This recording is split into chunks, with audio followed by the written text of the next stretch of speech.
E ainda falando da agência de podcast, como é que é o modelo de negócio hoje da agência? Assim, vocês produzem podcast, evidentemente, ou também conectam marcas com podcasts? Ou tem um braço comercial? Como é que funciona?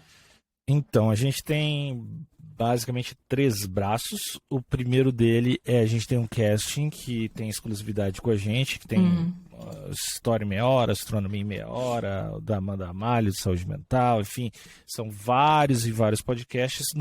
E aí, às vezes, vem uma marca ou uma agência, fazem ações comerciais, a gente vende esses espaços, esses spots, para fazer um spot de 30 segundos, um episódio temático, e a gente ganha uma porcentagem em cima desses anúncios. Essa é uma parte da agência.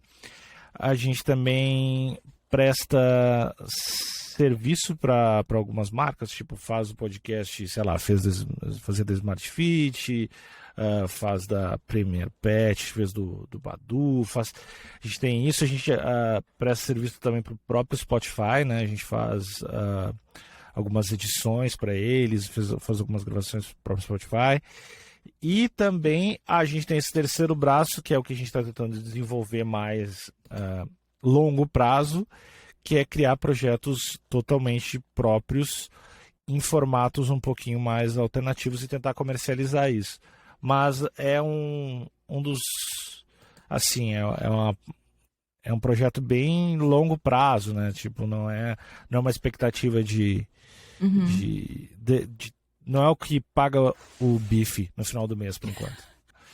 Mas daí a galera, por exemplo, assim, eles têm a ideia, marcam com convidado, gravam, daí a próxima etapa, assim, falando um pouco do fluxo de produção, passa para o editor de áudio, que é da agência. Vocês editam, vocês finalizam o episódio.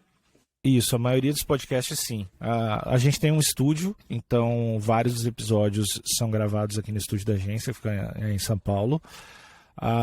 Os episódios geralmente são gravados aqui, a gente tem editor aqui, também tem editor remoto, e aí são editados pela própria agência e upados pela própria agência, distribuído pela própria agência, tudo nesse clima feito aqui mesmo. Alguns, até com a pandemia, né, uma galera grava, a grande maioria grava remotamente, né, não grava aqui. Até tem gente que não é daqui, né, ou tem gente que vem, por exemplo, a gente tá fazendo um podcast agora que é sobre só fun facts de animais, que a gente gosta muito.